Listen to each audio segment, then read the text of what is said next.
राम मंदिर चंदा चोरी पर एआईएमआईएम के असदुद्दीन ओवैसी ने कहा कि अगर राम मंदिर ट्रस्ट में कोई मुस्लिम सदस्य होता तो वो उसे गोली मार देते और मामला निपट जाता। ओवैसी को बयान पर महंत विष्णुदास ने कहा कि ओवैसी अपने मदरसों को देखें।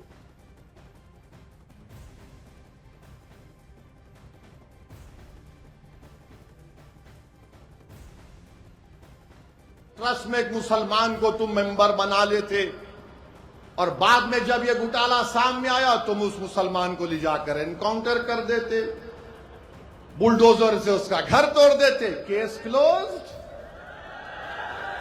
चंपक तो मजे में है, चंपक अभी पूरे चंपक मजे में है। आप बताइए क्या हो रहा है, क्या हो रहा है बताइए आप। ओवैसी ने राम मंदिर को लेकर के जो बयान दिया है बहुत निंदनीय बयान है। राम मंदिर करोड़ों राम भक्तों का मंदिर है, किसी जिहादी का मंदिर नहीं है। और राम मंदिर को लेकर के इस तरह बोला है, कहीं ना कहीं ये अपने मदरसों में झांक करके देखें। और अयोध्या में कांग्रेस नेताओं के हाउस अरेस्ट पर यूपी के डिप्टी सीएम ब्रजेश पाठक ने कहा कि रामलला के दर्शन से किसी को नहीं रोका गया है। नहीं, कोई रोक नहीं है। हमारी जानकारी में प्रशासन पूरी तरह से भक्तों को दर्शन कराने के लिए कहीं कोई असुविधा न हो इसको सुनिश्चित करता है। अगर कोई रोका होगा तो उस हर जगह तो सोशल मीडिया का जमाना है, कोई फुटेज हो तो बताओ मुझे आप। तो बताओ, आप भी चेक कर लो जाकर उनके घर जाकर के, आप चेक करो, फिर सही बात जनता के सामने लाओ। विपक्ष पर सीएम योगी का बड़ा हमला। सीएम योगी ने कहा कि हिंदुओं की आस्था की ताकत दिख रही है, राम भक्तों पर गोली चलाने वाले आस्था की बात कर रहे हैं। राम भी अपने भक्तों को पहचानते हैं, अब ये लोग अयोध्या जाने को मचल रहे हैं। सीएम योगी आगे कहते हैं, अब इन्हें भगवान राम नजर आ रहे हैं। 2017 के पहले राम के अस्तित्व को ही नकार चुकी थी, श्री कृष्ण के अस्तित्व को ही नकार चुकी थी। आज वो भी कहती है कि राम तो सबके हैं।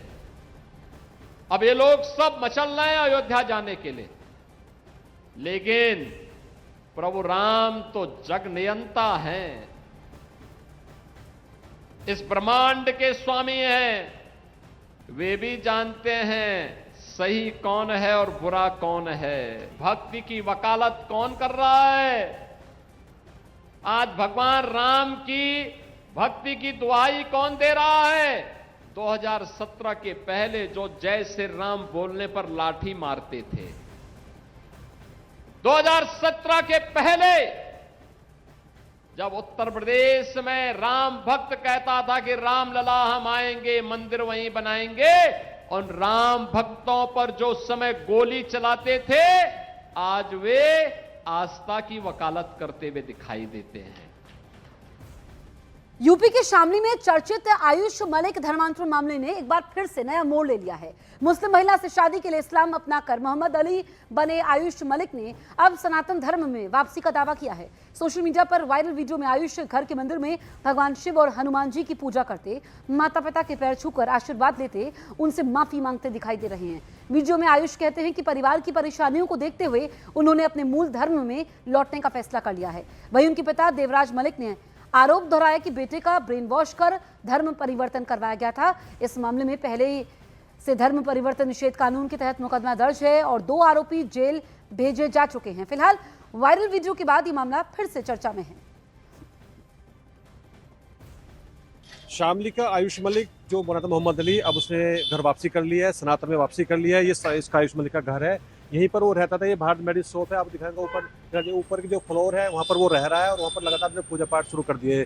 नीचे में आप दिखाना कैमरामैन भी होगा, ये जो गाड़ियाँ खड़ी हैं, ये जो बाइक खड़ी है, ये पुलिस बाइक खड़ी है, पुलिस का लगातार पहरा वहाँ पर बना हुआ है और बताया जा रहा है कि उसने पूजा पाठ शुरू कर दिया और अपना काम शुरू कर दिया। कुछ भैया एक मिनट आपसे बात करना चाहेंगे, क्या नाम आपका? विजय कुमार जी। आयुष ने घर वापसी कर ली है, सुनाई में तो ऐसे ही आ रहा है जी। क्या क्या देखा मंदिर बता रहे हैं, क्या क्या देखा? कल मंदिर आया था जी यहाँ पे। हाँ, तो पहले जैसे मुस्लिम था, मतलब कहीं दिखाई दिया कि एक दो बार बीच में? नहीं, उस दिन के बाद नहीं। मतलब पता लग रहा है पूजा पाठ कर लिया। हाँ, पूजा। आप तो पड़ोसी हैं बिल्कुल जो है। जी जी। कुछ बता पाएंगे जरा, बताइए। पूजा कर रहा है। हाँ।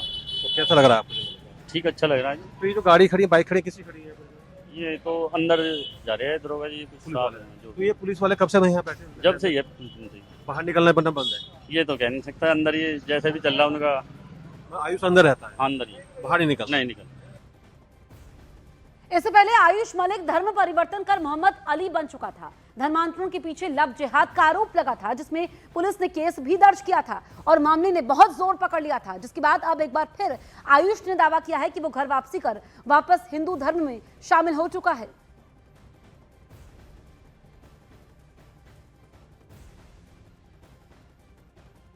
धर्म परिवर्तन था, मुझे अच्छा लगा, मैंने कन्वर्ट किया। मैंने सीखा जानना, स्कूल टाइम की बात है, मुझसे भी पहले की 2007-8 के आसपास की, और लोगों ने उसको ऐसा बवाल बना दिया बोलने का। मेरे से जुड़ी जितने भी लोग हैं उस पर इतना प्रेशर है, इतना ज़्यादा प्रेशर है। मेरे घर के सामने रात भी 40 आदमी थे। किसी से डर में नहीं हूँ, अल्हम्दुलिल्लाह, मैं किसी से डर में नहीं हूँ, मुझे किसी का डर नहीं है। मैं आपके रास्ते, मुझे डर नहीं है। कोई माहौल बना दो इस तरीके का, मैं क्या कहूँ। आयुष मलिक, माँ, मैं इस्लाम में चला गया था। मैंने धर्म बदल लिया था, लेकिन मैंने आपकी परेशानी को देखते हुए परिवार के हिसाब से अपने मन से परिवार के मूल धर्म हिंदू धर्म में आकर आपके व पापा के प्यार की छाव में रहना चाहता हूँ, तो आप मुझे माफ़ करना। आयुष के पिता देवराज मलिक अपने बेटे के धर्मांतरण के बाद से परेशान थे, हालांकि अब वो खुश हैं। आयुष मलिक के लौट आने के बाद से पिता देवराज मलिक भावुक है, उनकी खुशी का ठिकाना नहीं है। उनका बेटा अब उनके साथ है।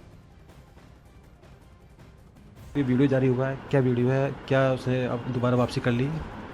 हाँ, मैं ईश्वर की कृपा से, विशेष कृपा से नहीं, विशेष कृपा से मेरा बेटा अपने घर वापसी चला और अपने धर्म को अपना लिया।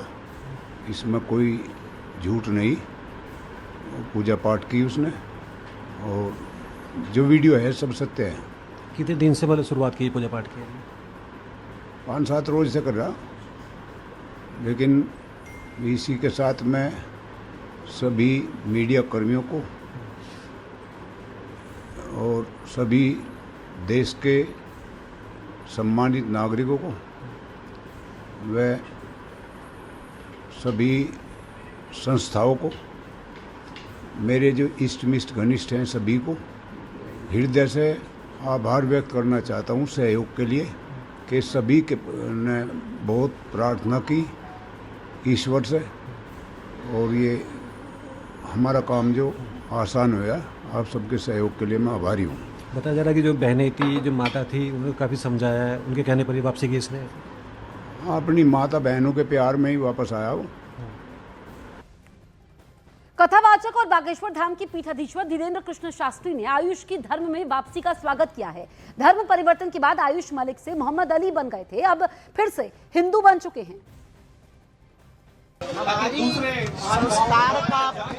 संस्कारों का पोषण व्यवस्थित रूप से होगा तो हमें नहीं लगता है कि कोई हमको परिवर्तित कर पाएगा, और उसका स्वागत है। संस्कारों का पोषण व्यवस्थित रूप से होगा तो हमें नहीं लगता है कि कोई हमको परिवर्तित कर पाएगा, और उसका स्वागत है। सिर्फ शामली का ही मामला नहीं है, देश भर से जबरन धर्मांतरण और लव जिहाद के मामले भी लगातार सामने आ रहे हैं। यूपी, बिहार से लेकर मध्य प्रदेश और असम तक धार्मिक साजिशों का खुलासा हो रहा है। मतलब ये कि देश भर में धर्मांतरण गैंग न केवल सक्रिय है, बल्कि वो हिंदू धर्म की लड़कियों के साथ साथ लड़कों को भी शिकार बना रहा है। यूपी के बागपत में तो एक मुस्लिम लड़की पर यूपी पुलिस के एक सिपाही का जबरन धर्मांतरण करवाने का आरोप लगा है। इस मामले में पुलिस के हाथ कई अहम सबूत भी लगे हैं। तो वहीं यूपी के ही कानपुर में एक लड़की ने अपने दोस्त पर बंधक बनाने और धर्मांतरण के बाद गौमांस खिलाने जैसे गंभीर आरोप लगाए हैं। बिहार की बात करें तो गयाजी में पुलिस ने रेहान नाम के एक ऐसे लड़के को गिरफ्तार कर लिया है जो दलित समाज की लड़कियों को शिकार बनाता था, उनका अश्लील वीडियो ब्लैकमेलिंग के लिए इस्तेमाल करता था। जबकि जबलपुर में एक हिंदू लड़की ने लव जिहाद का आरोप लगाया है। आरोप है कि मुस्लिम युवक ने नाम बदलकर पीड़िता का 5 साल तक शारीरिक शोषण किया, फिर शादी के लिए मुंबई ले जाकर बेचने की कोशिश तक की। इसी तरीके से असम के नगांव में एक हिंदू आदमी को नौकरी के समय मुस्लिम महिला ने अपने जाल में फंसाया, फिर उसका धर्म परिवर्तन करवा दिया।